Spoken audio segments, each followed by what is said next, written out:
people get hung up on strength of schedule all the time, and they particularly talk about like, I've seen this a little bit lately with Najee Harris, a discussion about Najee Harris's strength of schedule. Oh, it's really bad. You got to avoid this guy. Can't be a first round pick. Like this is just sort of the illusion of foreknowledge, right? Like we have no idea who the great defenses are going to be in December. You can have an inkling based on like what personnel looks like right now, but going into last season, for example, we would have sworn up and down that like, man, you got to steer clear of that Ravens defense. And then by the end of the year, they're last in the league in passing. Everybody in the secondary is hurt.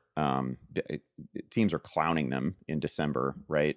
It was really bad. Like we're just bad at predicting defensive strength generally. We're bad at doing it for fantasy purposes. We're kind of sneaky bad at doing it for real life purposes.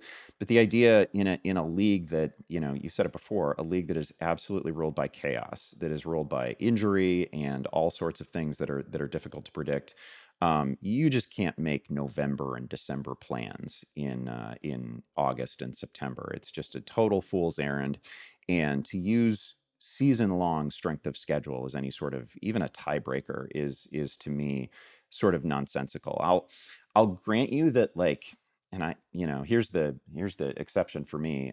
When I'm drafting like a defense, I'll look at the September schedule for that. Like the Colts happen to have a really what seems like a friendly schedule. The Browns have what seems like a pretty friendly schedule early in the season. So that'll be a little bit of a tiebreaker for me. I'm trying to avoid, really difficult matchups in week one, something like that. But I don't know, beyond defensive matchups, I'm not looking at this at all with regard to players that I'm drafting. Yeah, I agree. It's not even a tiebreaker. Honestly, Andy, your first three mistakes here, like trying to get the right backup running back, trying to focus on bye weeks, looking at strength of schedule, like your first three lessons could all be grouped in like we don't actually know anything, and like your Yes. your your hubris to predict that far in the future can really set you back. Just a few examples, like you mentioned the Ravens. That's a really good example. How about Washington? Like we came into the year Oh, last year thinking yes. about, oh man, Washington is going to have a great pass defense. They have all these guys up front, Chase Young, Montez Sweat, a bunch of defensive tackles that they draft, like Allen. Like they're gonna get after it, and they were like they were you could destroy them in the passing game. Like they were a joke. The Chargers became like the easiest team you could just run the hell over all season long, but nobody was really, I mean, obviously, like looking at defensive DVOA, the bottom three teams, or the bottom four teams, Detroit, Atlanta, Jacksonville, the Jets, we could probably see all those coming, but there are other teams too, like that are at the bottom, the next three teams at the bottom, Baltimore, Washington, and the Los Yeah. Angeles Chargers. Like we didn't really see those ones coming.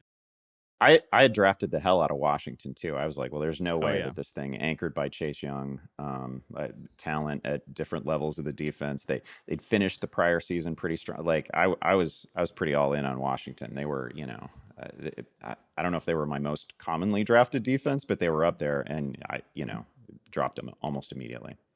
On the other end of the extreme, Dallas was second in defensive DVOA last year. No one saw that coming. Defensive No one. performances, we say it all the time. It's offense is more stable than defense. Defense can be more volatile year to year, and then people still do this. Well, yeah, you don't want to draft that guy because of his December schedule. It's like, give me a break. You don't know anything from either side of the perspective, strong or weak.